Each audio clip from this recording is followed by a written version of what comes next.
الحمد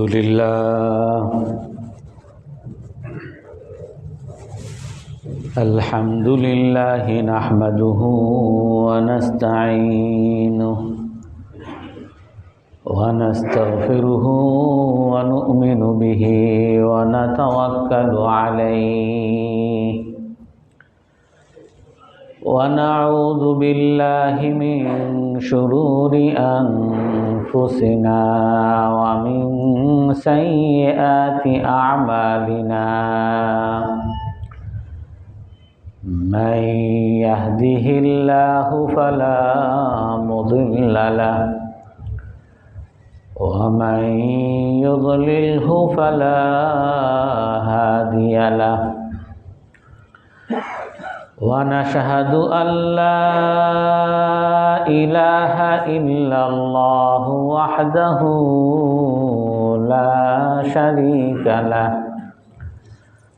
ونشهد أن سيدنا ومولانا محمدا عبده ورسوله أرسله بالحق بشيرا ونذيرا بين يدي الساعة من يطع الله ورسوله فقد رشد واهتدى ومن يعصهما فقد ضل وغوى أما بعد فأعوذ بالله من الشيطان الرجيم بسم الله الرحمن الرحيم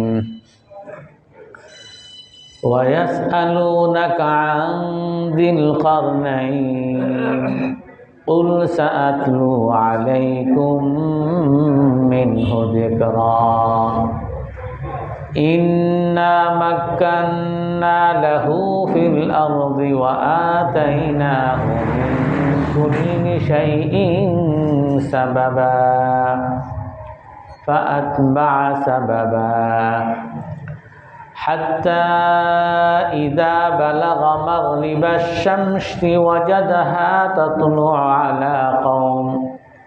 وجدها تغرب في عين حمأة ووجد عندها قوما قلنا يا ذا القرنين إما أن تعذب وإما أن تتخذ فيهم حسنا قال أما من ظلم فسوف نعذبه ثم يرد إلى ربه فيعذبه عذابا نكرا وأما من آمن وعمل صالحا فله جزاء الحسنى وسنقول له من أمرنا يسرا صدق الله العظيم وقال النبي صلى الله عليه وسلم من أمن رجلا على دمه فقتله فأنا بريء من القاتل وإن كان المقتول كافرا أو كما قال عليه الصلاة والسلام সম্মানিত মুসল্লিয়ানে কেরাম, আজ আমরা দেশপ্রেম ও দেশের প্রতি কর্তব্য এই বিষয়ে আলোচনা করব। আল্লাহ তাআলা কোরআনে কারীমের মধ্যে বলেন, লিইলাফি কুরাইশ ইলাফিহিম রিহলাতাশ শিতাই ওয়াস সাইফ ফালইয়াবুদু রাব্ব হাযাল বাইত আল্লাযী আত'আমাহুম মিন জু'ইন ওয়া আমানাহুম মিন খাউফ। আল্লাহ তাআলা বলেন যে মানুষ যাতে এই ঘরের পালনকর্তার ইবাদত করে, ফালইয়াবুদু রাব্ব হাযাল বাইত লিইলাফি কুরাইশ ইলাফিহিম রিহলাতাশ শিতাই ওয়াস সাইফ। কুরাইশ যারা এই ঘরের অর্থাৎ কাবা ঘরের আশেপাশের যারা নাগরিক কুরাইশ বংশ, তাদের মধ্যে সুসম্পর্ক এবং তারা শীত মৌসুমে তারা ব্যবসায়িক অনেক বাণিজ্য করে, এর দ্বারা তাদের ভরণ পোষণ তাদের জীবন ধারণ হয়। তো তাদেরকে বলেন এই কুরাইশবাসীর উচিত হলো, দায়িত্ব হলো তারা যাতে এই ঘরের মালিক, কাবা ঘরের মালিক আল্লাহ তাআলার ইবাদত করে। কেন? আল্লাযী আত'আমাহুম মিন জু', কারণ ওই মালিক, এই ঘরের মালিক এই কুরাইশ বংশকে ক্ষুধার সময় তাদেরকে খাইয়েছেন, তাদের ক্ষুধা নিবারণের ব্যবস্থা আল্লাহ তাআলাই করেছেন। ওয়া আমানাহুম মিন খাউফ, এবং তাদেরকে ভয়ের সময়, আতঙ্কের সময় তাদেরকে নিরাপত্তা দিয়েছেন।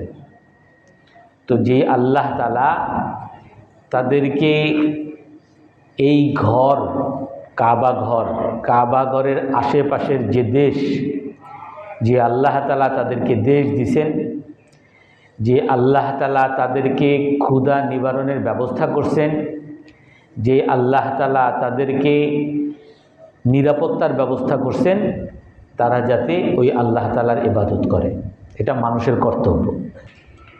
তো মুফাসসিরিনে কেরাম এই আয়াত থেকে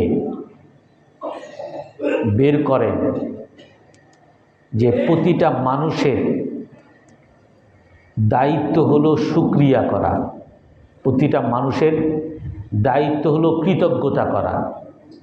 সে মনে মনে খুশি হয়ে আল্লাহর কৃতজ্ঞতা করা।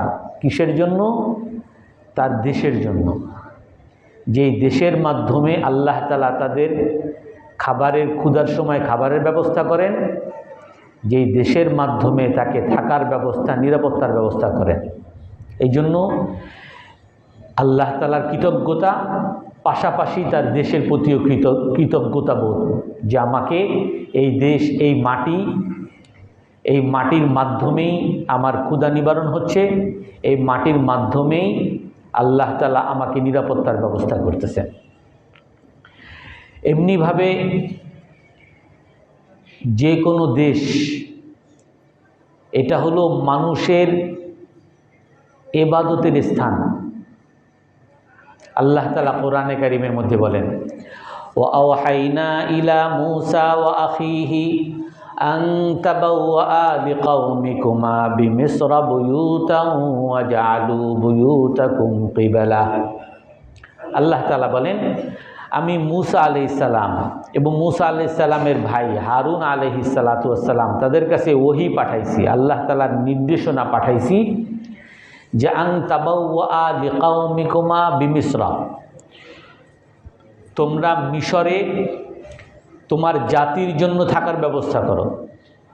আন তাবাওয়া লিকাওমিকুমা বিমিসরা বুয়ুতা, তোমরা মিশরে তোমার জাতির জন্য ঘরের ব্যবস্থা, ঘর বানাও। ওয়াজআলু বুয়ুতাকুম কিবলা, এবং তোমাদের ঘরগুলোকে কিবলা বানাও, ইবাদতের স্থান বানাও, নামাজের স্থান বানাও। আল্লাহ তাআলা মূসা আলাইহিস সালাতু ওয়াস সালাম এবং হারুন আলাইহিস সালাতু ওয়াস সালামকে আদেশ করতেছেন যে তুমি তোমার জাতির জন্য মিশরে ঘর বানাও এবং এই ঘরগুলোকে ইবাদতের স্থান বানাও, কিবলা বানাও। এই জন্য আমরা কোরআনে কারীমের মধ্যে যত নবীর আলোচনা দেখি, সমস্ত নবীর আলোচনার ক্ষেত্রে আল্লাহ তাআলা বলেন, লাকাদ আরসালনা নূহান ইলা কওমিহি ফাকালা ইয়া কওমি ইবুদুল্লাহা মা লাকুম মিন ইলাহিন গায়রু। আমি নূহ আলাইহিস সালামকে তার জাতির কাছে প্রেরণ করেছি, তার জাতির রসুল হিসাবে পাঠাইছি, এবং সে তার জাতিকে সর্বপ্রথম দাওয়াত দিয়েছেন, ইয়া কওমি ইবুদুল্লাহ মা লাকুম মিন ইলাহিন গায়রু, হে জাতি তোমরা আল্লাহ তাআলার ইবাদত করো, যে আল্লাহ ছাড়া কোনো মাবুদ নাই, ওই আল্লাহ তাআলার ইবাদত করো। কোরআনে কারীমের মধ্যে আল্লাহ তাআলা বলেন, ওমা আরসালনা মির রাসূলিন ইল্লা বিলিসানি কওমিহি লিয়ুবাইয়িনা লাহুম, আমি যত রসুলকে পাঠিয়েছি, দুনিয়াতে যত রসুল আমার পক্ষ থেকে পাঠিয়েছি, প্রতিটা রসুলকে তার জাতির ভাষায় পাঠিয়েছি।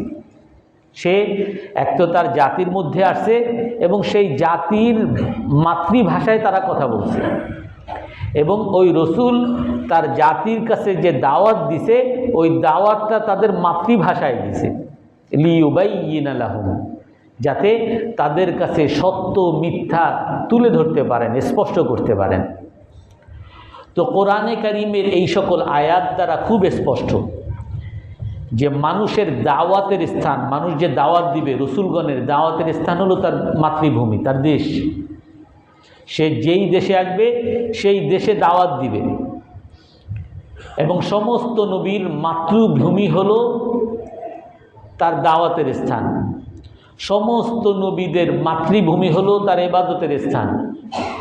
আর এই জন্য আল্লাহ তাআলা বলেন যে তোমার ইবাদতের স্থান, তোমার দাওয়াতের স্থান, ইবাদত মানি দুনিয়া আখিরাতের সফলতার উপায়, দাওয়াত মানি দুনিয়া আখিরাতের সফলতা আমার এবং অন্যদের উপায়। যেই দুনিয়া আখিরাতের সফলতার উপায় যার মাধ্যমে পাওয়া যাবে তার তোমরা কৃতজ্ঞতা প্রকাশ করো। এজন্য মাতৃভূমিকে ভালোবাসা, মাতৃভূমির প্রতি কৃতজ্ঞতা বোধ থাকা, এটা ইসলামের একটা অন্যতম দায়িত্ব। এই জন্য সকল নবীগণকে আল্লাহ তাআলা তার মাতৃভূমিতে পাঠিয়েছেন এবং তার জাতির কাছে পাঠিয়েছেন, তার জাতির সাথে সর্বপ্রথম দাওয়াত দিয়েছেন। আর এই জন্য আমরা মুসলমানের দায়িত্ব হলো সর্বপ্রথম আমি আমার দাওয়াত কোথায় দিব? বিদেশে গিয়ে দিব? সর্বপ্রথম আমার দায়িত্ব হলো আমার পরিবার থেকে দাওয়াত শুরু করব। আমার ছেলেকে ওয়ামুর আহলাকা বিসসালাতি ওয়াসতাবির আলাইহা, আল্লাহ তাআলা কোরআনে কারীমের মধ্যে রসুলকে আদেশ করেন, হে রসুল আপনি আপনার পরিবারকে আদেশ করেন, নামাজের আদেশ করেন, ওয়াসতাবির আলাইহা, এবং তারা যাতে নামাজি হয় এই জন্য তাদের পিছনে লেগে থাকেন আপনি। এই জন্য প্রতিটা মানুষের দায়িত্ব হলো যে তার পরিবার থেকে দাওয়াত শুরু করবে, তারপরে তার এলাকা, তার সমাজ, তার রাষ্ট্র, তার দেশ, এই দেশের মধ্যে সে সর্বপ্রথম দাওয়াত দিবে, সর্বপ্রথম আল্লাহর ইবাদত প্রতিষ্ঠা করার চেষ্টা করবে।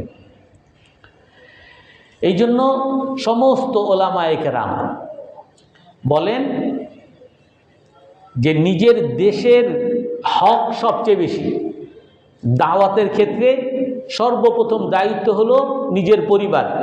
ইয়া আইয়ুহাল্লাযীনা আমানু কু আনফুসাকুম ওয়া আহলিকুম নার, আল্লাহ তাআলা বলেন হে মুমিনগণ তোমরা তোমাদের নিজেদেরকে জাহান্নাম থেকে বাঁচাও, তারপরে তোমার পরিবারকে জাহান্নাম থেকে বাঁচাও। ওয়াকুদুহান নাসু ওয়াল হিজারা, যেই জাহান্নামের জ্বালানি হবে পাথর, পাথর দিয়ে যেই আগুন জ্বালানো হবে সেই আগুন থেকে তুমি নিজে বাঁচো, তোমার পরিবারকে বাঁচাও। এই জন্য রাসূলুল্লাহ সাল্লাল্লাহু আলাইহি সাল্লামের আমরা হাদিসে পাই, মান আহাব্বা আন ইউনসাআলাহু ফি রিজকিহি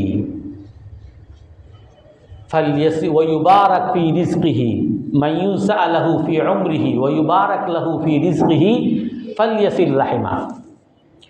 যে চায়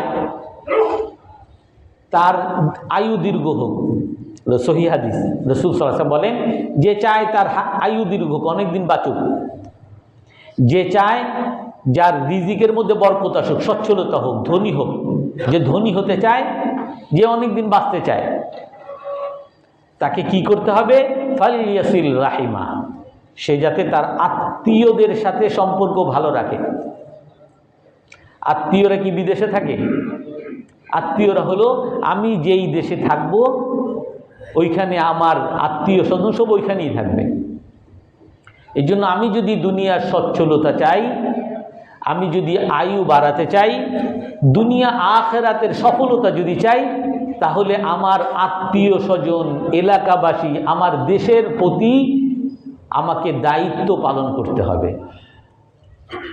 এই জন্য দেশাত্মবোধ, দেশকে ভালোবাসা এবং দেশের প্রতি কর্তব্য পালন করা, এটা মুসলমানের অন্যতম একটা দায়িত্ব। এরকম অনেক হাদিস আছে, অনেক কোরআনে কারিমের আয়াত আছে, যে আয়াতের দ্বারা, যে হাদিসের দ্বারা আমাদেরকে স্পষ্ট বোঝানো হয়েছে, যদিও হাদিস না এই কথা, কিন্তু তারপর ওলামায়ে কেরাম বলেন হুব্বুল ওয়াতানি মিনাল ঈমান, দেশকে ভালোবাসা এটা ঈমানের অঙ্গ। এটা যদিও হাদিস না, কিন্তু এই হাদিস এবং কোরআনের আলোকে এই কথা বলেন। এই জন্য সর্বপ্রথম কাজ হলো দেশকে ভালোবাসা অন্তরের মধ্যে। রাসূল হাদিসের মধ্যে বলছেন, লা ইউমিনু আহাদুকুম হাত্তা ইউহিব্বা লি আখিহি মা ইউহিব্বা লি নাফসিহি। তোমাদের মধ্যে কেউ মুমিন হতে পারবে না, মুমিনই হবে না, যতক্ষণ না তোমার নিজের জন্য যেটা ভালোবাসো তোমার ভাইয়ের জন্য সেটা ভালো না বাসো। ভাই তো বিদেশে থাকে না, ভাই তো আমার দেশেই থাকে। তো আমার দেশের নাগরিক, আমার দেশের আত্মীয় স্বজন, আমার দেশের পাড়া প্রতিবেশী মুসলমানগণ, আমি তাদের জন্য সেই জিনিস যতক্ষণ পছন্দ না করব যেটা আমার নিজের জন্য পছন্দ করি, ততক্ষণ পর্যন্ত আমি মুমিন হইতে পারবো না। তো এই হাদিসের দ্বারা স্পষ্ট যে আমি একা নিজের ভালো চেয়ে, নিজের ভালো করে, নিজের কল্যাণ করে আমি কখনো মুমিন হতে পারবো না। মুমিন হতে হলে আমারও কল্যাণ কামনা করতে হবে, আমার ভাইয়েরও কল্যাণ কামনা করতে হবে। আল্লাহ তাআলা কোরআনে কারীমের মধ্যে স্পষ্ট বলেন, ইন্নাল ইনসানা লাফি খুসর, মানুষ ক্ষতির মধ্যে। ক্ষতি থেকে বাঁচতে হলে ইল্লাল্লাযীনা আমানু, ঈমান আনতে হবে, নিজের দায়িত্ব, ওয়া আমিলুস সালিহাত, ভালো কাজও করতে হবে, এবং পাশাপাশি ওয়া তাওয়াসাউ বিল হক, ভালো কাজের দাওয়াত দিতে হবে। আমার আশেপাশে আমার ছেলে মেয়ে, আমার পরিবার পরিজন, পাড়া প্রতিবেশী, আমার দেশবাসী, সারা পৃথিবীর মানুষ, তাদেরকে দাওয়াতও দিতে হবে। ওয়া তাওয়াসাউ বিস সবর, এই দাওয়াত দিতে গেলে প্রতিকূল অবস্থা আসবে, বিপদ আপদ আসতে পারে, আর এর উপরও ধৈর্য ধারণের দাওয়াত দিতে হবে।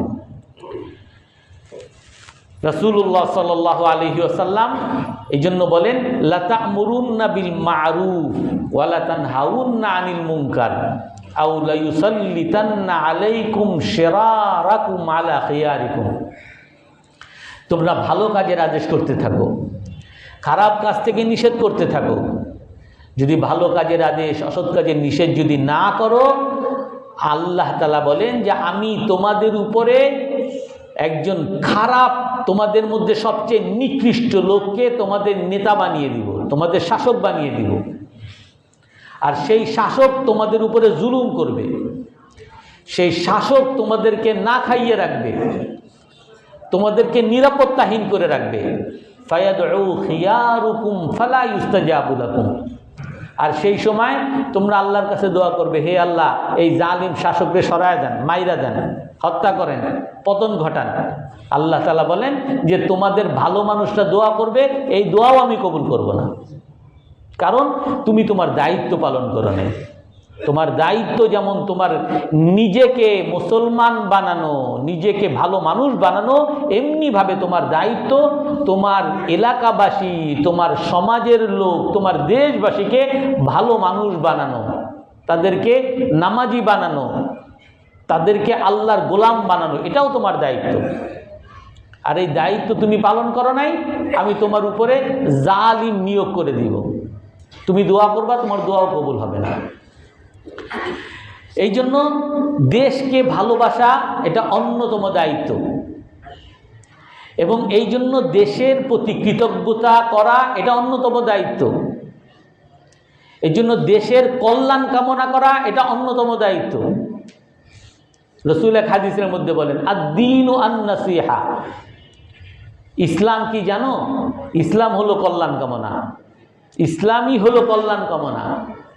সাহাবায়ে কেরাম জিজ্ঞেস করেন, লিমান ইয়া রাসূলুল্লাহ, কল্যাণ কামনা ভালো চাইবো কার জন্য? ভালো চাইবো কার কল্যাণ কামনা করব?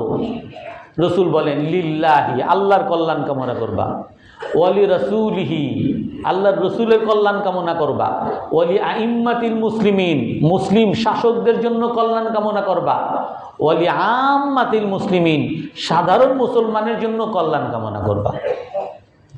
আমি কল্যাণ কামনা করা, আমার দেশের কল্যাণ কামনা করা, আমার ভাইয়ের কল্যাণ কামনা, আমার দেশবাসীর কল্যাণ কামনা করা, ভালো চাওয়া, এটাই ইসলাম। রাসূলুল্লাহ সাল্লাল্লাহু আলাইহি সাল্লাম স্পষ্ট বলেছেন। এই জন্য এই দেশের প্রতি আমাদের কি কর্তব্য? কোরআনে কারীমের মধ্যে আল্লাহ তাআলা মৌলিকভাবে 3টা দায়িত্বের কথা বলেন। 1 নম্বর দায়িত্ব, যেটা আমি আয়াতটা পড়েছি, ফালইয়াবুদু রাব্ব হাযাল বাইত আল্লাযী আত'আমাহুম মিন জু'। এই আল্লাহ তাআলার, এই ঘরের মালিক আল্লাহ তাআলার ইবাদত করবে। কেন? ওই আল্লাহ তাআলা ক্ষুধার সময় খাবারের ব্যবস্থা করছে। এই জন্য ক্ষুধার সময় খাবারের ব্যবস্থা করা এইটা মুসলমানের অন্যতম একটা দায়িত্ব। নিজে ক্ষুধার সময় খাবারের ব্যবস্থা, আমার পরিবার পরিজনকে ক্ষুধার সময় খাবারের ব্যবস্থা, এটা এত বড় দায়িত্ব, এত বড় সওয়াবের কাজ। রাসূলুল্লাহ সাল্লাল্লাহু আলাইহি সাল্লাম বলেন যে তোমার মা তাকুলুকা সাদাকা, তুমি যেই জিনিসটা খাও এটাও তুমি যেন গরিব মানুষকে দান করলে যেমন সওয়াব পাবা, এরকম সওয়াব তুমি পাবা। ওমা ইয়াকুলু ইয়াদুক, তোমার পরিবার যেটা খায় এইটাও তুমি যেমন আল্লাহর রাস্তায় গরিবকে মসজিদে দান করলে যেমন সওয়াব, এরকম সওয়াব পাবা। তোমার ছেলে মেয়েদেরকে যেটা খাওয়াও তুমি মসজিদ মাদ্রাসায় দান করলে যেমন সওয়াব, এরকম সওয়াব পাবা। অর্থাৎ ক্ষুধার সময় খাবারের ব্যবস্থা করা এটা একটা মুসলমানের দায়িত্ব, একজন দেশবাসী, সচেতন দেশবাসীর দায়িত্ব। সচেতন না, দেশবাসী, প্রতিটা নাগরিকের দায়িত্ব। আমি নিজে খাওয়ার ব্যবস্থা করা, আমার পরিবার পরিজনকে খাওয়ার ব্যবস্থা করা, এবং আমার এলাকাবাসী, সমাজের লোক, রাষ্ট্রের সকলের খাওয়ার ব্যবস্থা করা, আমার যতটুকু যেখানে দায়িত্ব আছে। এই জন্য আমি যদি পেঁয়াজের ব্যবসা করি আর পেঁয়াজের দাম যাতে বেশি থাকে, এই জন্য আমি পেঁয়াজ যদি নষ্ট করে ফেলি, খাবার নষ্ট করে ফেললাম, এটা সমস্ত মানুষের অধিকার আমি নষ্ট করলাম। এই সমস্ত মানুষের না খাইতে পারার যে যে আর্তনাদ, এই আর্তনাদ জুলুমের গুনাহ আল্লাহ তাআলা আমার আমলনামায় দিবে। আমি খাবারের ব্যবসা করি, আমি খাবারের মধ্যে ফরমালিন দিয়ে দিলাম, আর এর দ্বারা অনেক মানুষ অসুস্থ হইল, অনেক মানুষ হাসপাতালে ভর্তি হইল। এই যত মানুষ অসুস্থ হইল, যত মানুষ ক্ষতিগ্রস্ত হইল, এই সকল জুলুম, সকল গুনাহ আমার আমলনামায় আল্লাহ তাআলা দিয়ে দিবেন। এই জন্য একটা দায়িত্ব হলো আত'আমাহুম মিন জু', খাবারের ব্যবস্থা করা। হযরত ওমর রাদিয়াল্লাহু তাআলা আনহুর যুগে যখন উনি খলিফা, তখন মদিনায় একবার দুর্ভিক্ষ হয়েছে। আমুর রামাদা বলে ইতিহাসের বইতে, আমুর রামাদা, দুর্ভিক্ষের বছর। এমন দুর্ভিক্ষ যে মদিনায় কোনো খাবার নাই।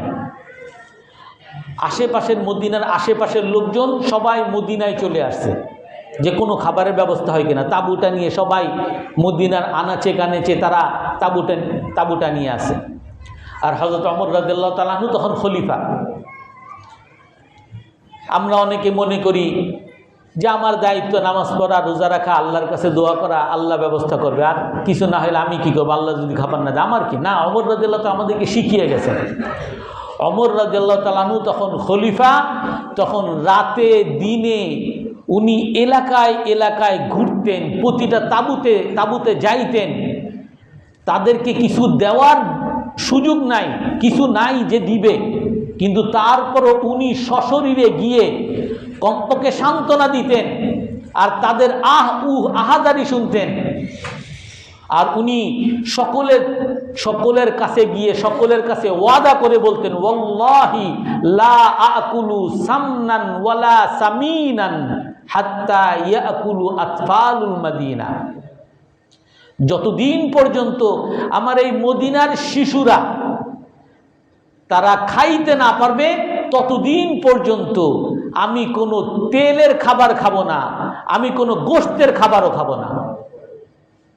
কোনো উন্নত খাবার, কোনো যেগুলোকে আমরা বলি বিলাসী খাবার, ওমর রাদিয়াল্লাহু তাআলা আনহু পণ করছেন যে আমি পানি আর রুটি ছাড়া কোনো বিলাসী খাবার আমি মুখেই ধরবো না, আমি খাবো না যতক্ষণ পর্যন্ত না আমার এই শিশুরা না খাইবে।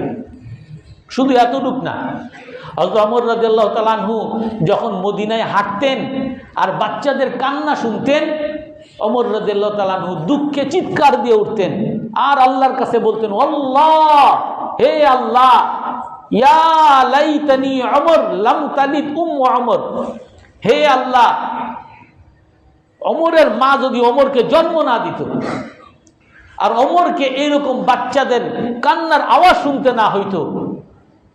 এই প্রতিটা বাচ্চার কান্নার কারণে আল্লাহ তাআলা প্রতিটা বাচ্চার জন্য আমারে ধরবে যে হে ওমর, তোমারে খলিফা বানাইছি, আমার বান্দারা না খেয়ে কেমনে রয়েছে, আমার বাচ্চারা না খাওয়ার কারণে চিৎকার চেঁচামেচি কেন করছে, তুমি কইছিলা, আমি কি উত্তর দিব আল্লাহর কাছে?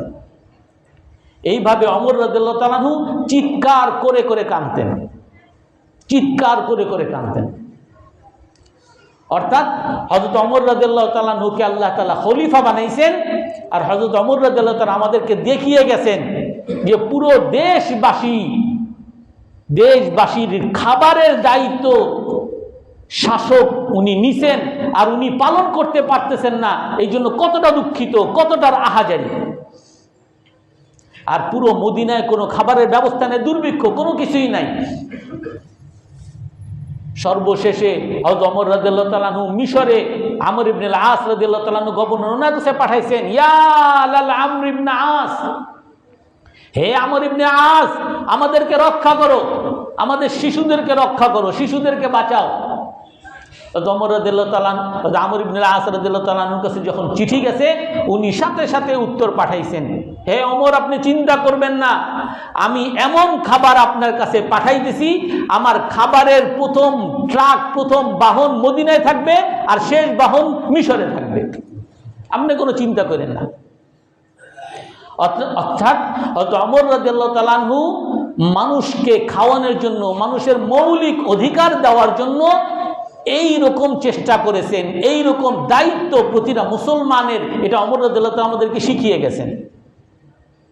যে দুর্ভিক্ষ, আহাজারি, কান্নাকাটি, দেশে খাবার নাই আর আমি 60 রকম 100 রকমের খাবার নিয়ে বিলাসী করতেছি, হয়তো তার মধ্যে 2টা খাইতে পারি, আর অথচ আমার জনগণ না খেয়ে মরতেছে, আমার জনগণ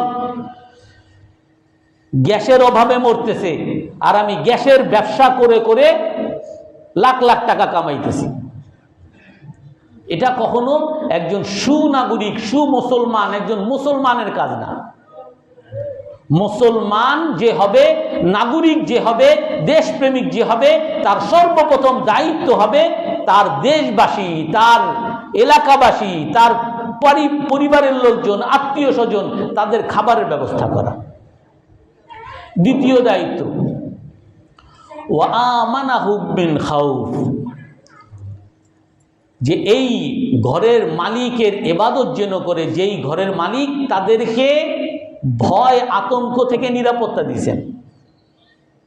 দ্বিতীয় বিষয়, আর একটা দায়িত্ব প্রতিটা মুসলমানের, শুধু শাসকের না, প্রতিটা মুসলমানের দায়িত্ব যে সে নিরাপত্তা দিবে, আমার দ্বারা কেউ কষ্ট পাবে না।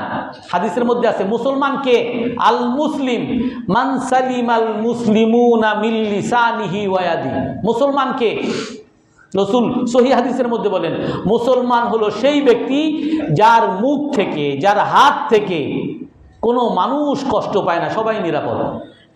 মান সালিমাল মুসলিমুনা মিন লিসানিহি ওয়া ইয়াদিহি, মুসলমান হলো সেই ব্যক্তি যার মুখ থেকে, যার হাত থেকে সকল মানুষ নিরাপদ থাকে। আমার হাতের দ্বারা কেউ কষ্ট পাবে, আমার মুখের দ্বারা কেউ কষ্ট পাবে, আমার আচরণ দ্বারা কেউ কষ্ট পাবে, আর আমি মুসলমান দাবি করব? রাসূল বলেন যে না, তুমি মুসলমানই না। এই জন্য মুসলমান একজন নাগরিক, মুসলিম নাগরিকের অন্যতম দায়িত্ব নিরাপত্তার ব্যবস্থা করা, তার দ্বারা যাতে কেউ কষ্ট না পায় এবং সকল জুলুমের বিরুদ্ধে তাকে দাঁড়াইতে হবে।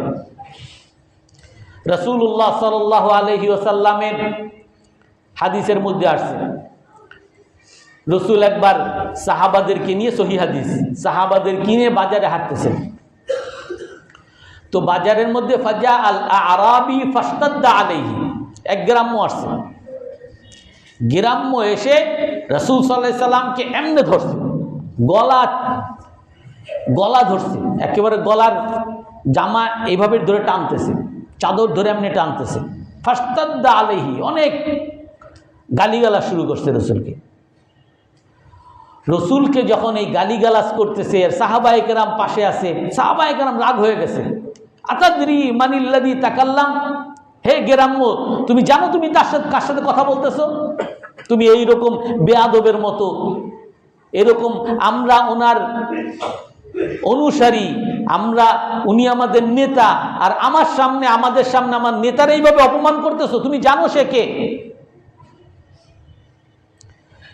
তো সবাই, সমস্ত সাহাবায়ে কেরাম যখন ওই গ্রামের উপরে রাগ হয়ে গেছেন, তাকে মারতে গেছেন, তাকে দমন করতে গেছেন, ওই সময় রাসূলুল্লাহ সাল্লাল্লাহু আলাইহি ওয়াসাল্লাম বলেন, হাল্লা মাআল হাক্কি কুনতুম, যে হে সাহাবীরা, সবাই যে তোমরা এই গ্রামের বিপক্ষে চলে গেলা, সবাই যে আমার পক্ষে চলে গেলা, তোমরা কি কেউ একটু এই চিন্তা করলা না যে কে সত্য আর কে মিথ্যা, কার পক্ষ নেওয়া তোমার দরকার, এইটা তোমরা কেউ চিন্তা করলা না? যখন রাসূল এই কথা বলছেন, সকল সাহাবী থতমত খেয়ে গেছে, কি বলে রাসূল? তো ওই গ্রাম্য সাহাবী তখন বলে যে, হে মুহাম্মদ সাল্লাল্লাহু আলাইহি ওয়াসাল্লাম, আপনার কাছে টাকা যে পাইতাম, টাকা আপনি দেন না কেন? দেরি করছেন কেন? টাকা আরো 2 মাস পরে দেওয়ার কথা, কিন্তু এখনই এসে ধরছে, আমার টাকা আগে দেন, আর এই জন্য এমনভাবে চাইতেছে। তখন রাসূল সাল্লাল্লাহু আলাইহি ওয়াসাল্লাম ফাআরসালা ইলা বিনতি খাওলা বিনতে কায়েস, খাওলা বিনতে কায়েস, এক মহিলা সাহাবী, তার কাছে খবর পাঠাইছেন যে তোমার কাছে কিছু খেজুর আছে কিনা, ফাআকরিদিন, আমারে কিছু ঋণ দাও, আমি তোমাকে দিয়ে দিব।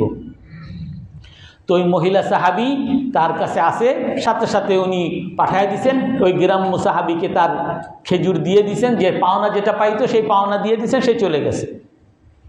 তখন রাসূলুল্লাহ সাল্লাল্লাহু আলাইহি সাল্লাম সকল সাহাবীদেরকে লক্ষ্য করে বলেন, লা কুদ্দিসাত উম্মা, লা কুদ্দিসাত উম্মা হাত্তা লা ইয়াখুদু দাঈফুহা মিন কাওয়িহা গায়রা মুতাতাআতিহ। ওই জাতি কখনো সভ্য হবে না, ওই জাতি কখনো মুসলমান হবে না, ওই জাতি কখনো উন্নত হবে না, যেই জাতির মধ্যে দুর্বলরা তাদের সবলের কাছ থেকে তার অধিকার দ্বিধাহীন, দ্বিধা ছাড়া না নিতে পারবে। সবলের কাছ থেকে দুর্বলের অধিকার সে দ্বিধা ছাড়া, কোনো বকা ছাড়া, কোনো মানুষের চোখ রাঙ্গানি ছাড়া সে যদি না নিতে পারে, ওই জাতি কখনো সভ্য জাতি হতে পারবে না। এই সাহাবী ওর পাওনা, এটা তার অধিকার, আমার কাছে চাইবে, হয়তো একটু বেয়াদবি করেই চাইছে, কিন্তু তার পাওনা, সে তার পাওনা আমার কাছে যদি দ্বিধাহীনভাবে, দ্বিধাগ্রস্ত ছাড়া যদি না চাইতে পারে, তাহলে এই জাতি কখনো সভ্যই হবে না। আমরা শুধু একটু চিন্তা করি যে রাসূলুল্লাহ সাল্লাল্লাহু আলাইহি সাল্লাম যে মুসলিম জাতির কথা বলে গেছেন, যে মুসলিম নাগরিকের কথা বলে গেছেন, যে সভ্য জাতির কথা বলে গেছেন, সেই সভ্যতা থেকে আমরা কত দূরে। আমি যাব একটা সরকারি অফিসে, আমার অধিকার, আমি পয়সা দিব, আমি সব দিব, আমার সবই, তারপরও 10 ঘন্টা দাঁড় করা রাখবে। শুধু আপনার সরকারি ফি দিলে হবে, সরকারি 1000 টাকা ফি, আমার আরো 5000 টাকা ফি দেওয়া লাগবে, তারপরে আপনার অধিকার আপনি পাবেন। আপনার কারেন্ট বিল, বিদ্যুৎ বিল, আপনার ওই মিউনিসিপ্যালিটি বিল, সমস্ত বিল সরকারি, এইটা আর বাকি এইটা আগে দেন, তারপর আপনারা পাবেন লাইসেন্স, যা কিছু। এটা তো হলে গিয়া আপনি একজন শিক্ষিত মানুষ, তারই অবস্থা।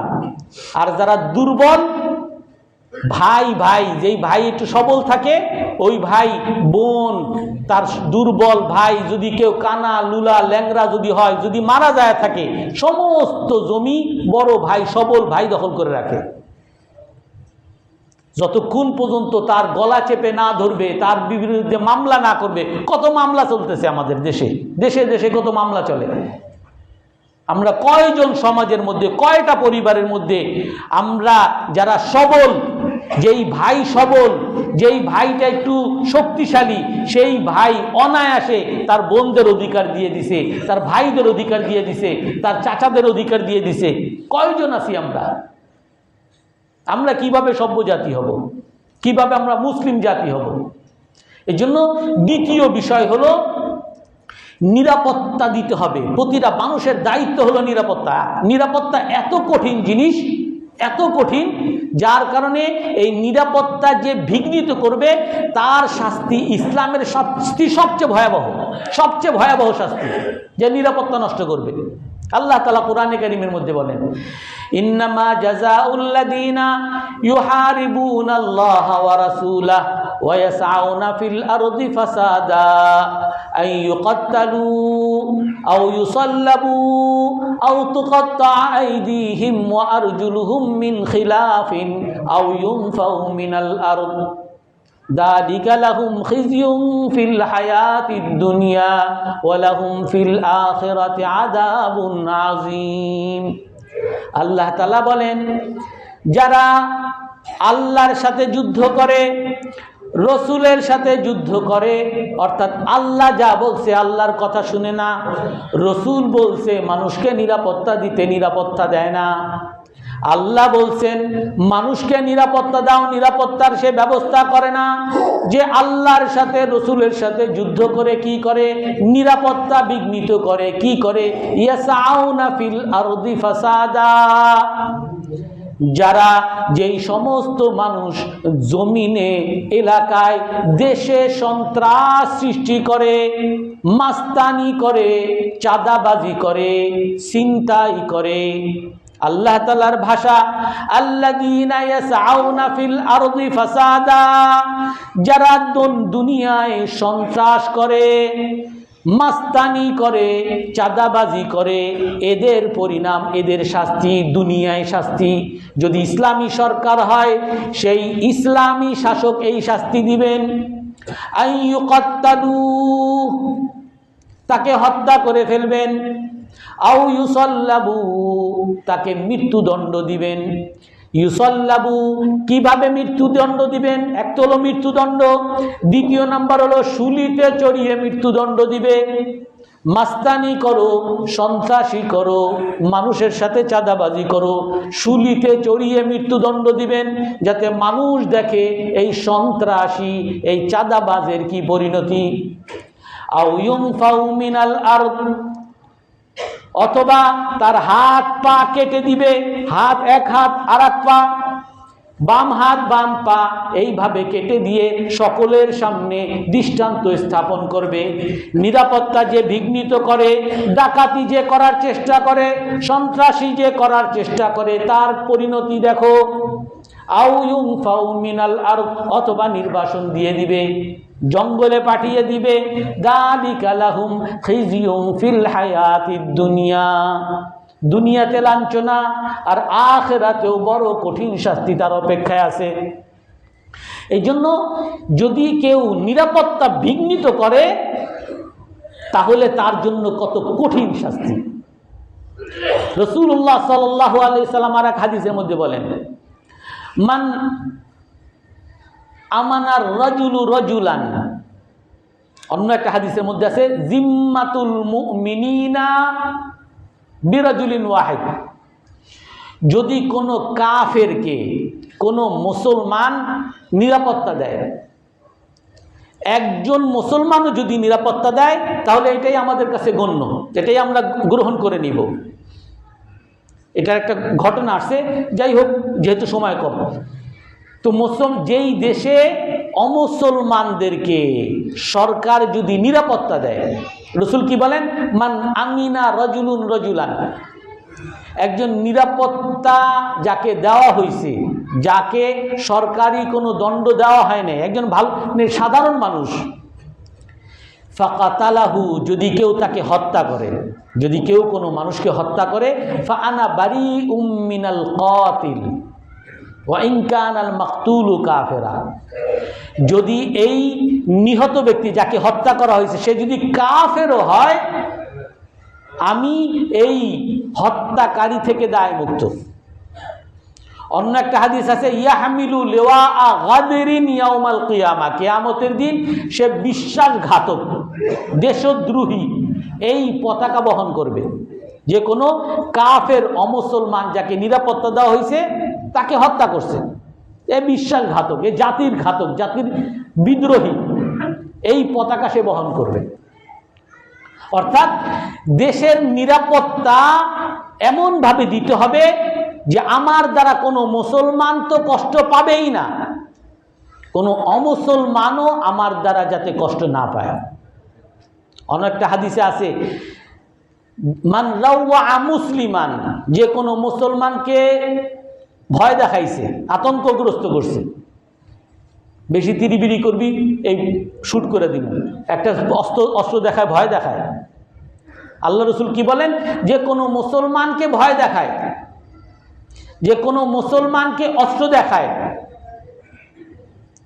আমি তার বিরুদ্ধে আল্লাহর কাছে কাল কিয়ামতের দিন বাদী হব। কোনো অমুসলমানকেও যদি কেউ ভয় দেখায়, অমুসলমানের কোনো সম্পদকে যদি তার সন্তুষ্টি ছাড়া গ্রহণ করে অথবা তার অধিকারকে খর্ব করে, সে পাওনা কিন্তু পাওনা দেয় না, আমি তার বিরুদ্ধেও ফাআনা খাসমুহু ইয়াউমাল কিয়ামা, কিয়ামতের দিন আমি তার বিরুদ্ধে আল্লাহর কাছে সাক্ষী দিব, আমি তার বিরুদ্ধে বাদী হব, মামলা করব আল্লাহর কাছে। তো এই জন্য নিরাপত্তা বিধান করা এত বড় কর্তব্য। এই জন্য প্রতিটা মুসলমানের দায়িত্ব। আমরা যদি এমন মনে করি যে নিরাপত্তা বিধান তো করবে পুলিশ, পুলিশের কাজ, সরকারের কাজ, আমার কি, আমি তো কিছু করি না, না, আপনি একজন মুসলমান হিসাবে দায়িত্ব, আপনার দ্বারা কেউ কষ্ট পাবে না, এটা মুসলমান। এমনিভাবে দায়িত্ব যারা নিরাপত্তা বিঘ্নিত করার চেষ্টা করে তাদেরকে রুখে দেওয়া। আপনার এলাকায় যদি সন্ত্রাসী, চাঁদাবাজ, ডাকাত এরা থাকে, এদের বিরুদ্ধে আপনার এক হওয়া, এদেরকে রুখে দেওয়া, এটা আপনার দায়িত্ব। দেশের নিরাপত্তা যাতে কেউ নষ্ট না করতে পারে, এই দায়িত্ব আপনার। এমনকি অমুসলমানও যদি কেউ থাকে, তার নিরাপত্তা যাতে বিঘ্নিত না হয় এই জন্য চেষ্টা করা, কাজ করা আপনার দায়িত্ব। কিন্তু দুঃখের বিষয় বলতে হয় যে আমাদের এই বর্তমানে এই যুগে যদি আমরা বলি, সবচেয়ে বৈষম্য কাদের প্রতি করা হয়? আমরা যদি দেখি যে সমাজে তো বৈষম্য বিরোধী আন্দোলনের মাধ্যমে নতুন বাংলাদেশ আসছে, কিন্তু এই যুগেও যদি আমরা দেখি সবচেয়ে বৈষম্যের শিকার কারা? আমরা দেখব সবচেয়ে বৈষম্যের শিকার হলো যারা দিনদার মুসলমান, আলেম ওলামা, এরা হলো সবচেয়ে বড় বৈষম্যের শিকার।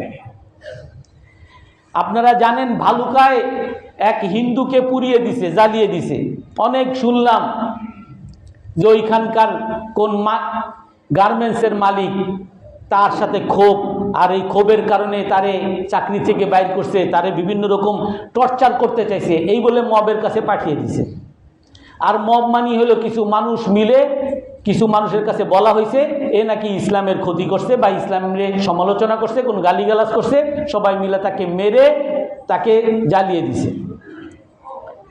এটা সরকারিভাবে এটাকে একটা নিন্দিত কাজ, এটা যে একটা খারাপ কাজ সবাই বলছে, আমরাও বলি। এটা তো কখনোই অমুসলমানও যদি হয় তাকেও কষ্ট দেওয়া কোনো মুসলমানের জন্য জায়েজ নেই।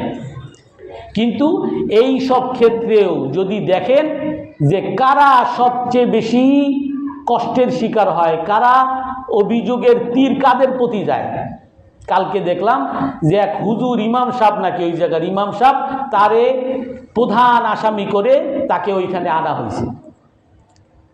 উনি নাকি সবাইরে একত্রিত করে তারপরে এই খারাপ কাজে আনছে, জানি না করছে কিনা, যদি করে থাকে তাহলে তো খারাপ কাজ।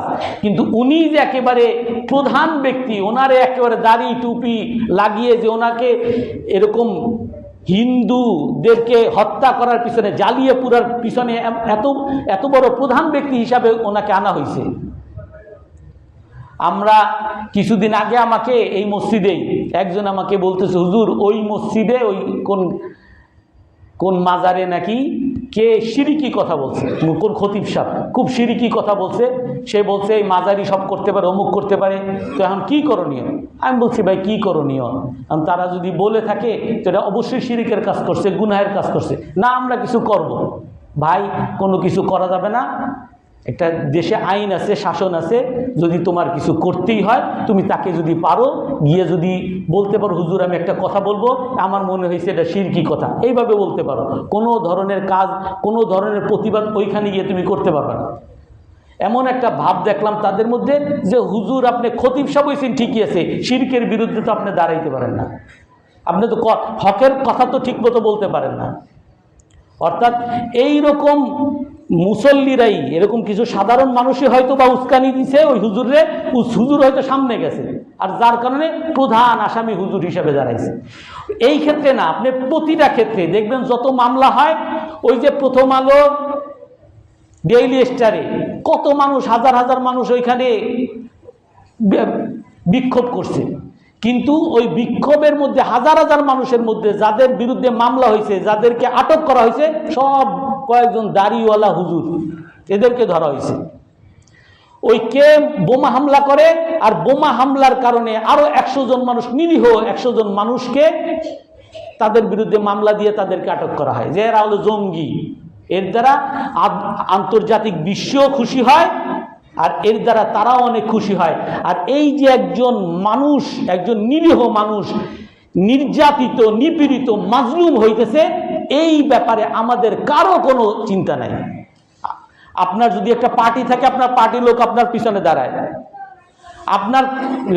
আপনি কোনো আন্দোলন করছেন, আন্দোলনের লোকরা আপনার পিছনে দাঁড়ায়। আর হুজুর যখন মামলায় গেছে, এই যে সকল মুসলমান ঠিক ঠিক যারা পিছনে বইলা বলে হুজুরে উস্কাইছে, হুজুর যখন জেলখানায় গেছে, হুজুরের পিছনে কোনো মানুষই নেই, অথচ উনি সবচেয়ে বড় মাজলুম, সবচেয়ে বড় নির্যাতিত।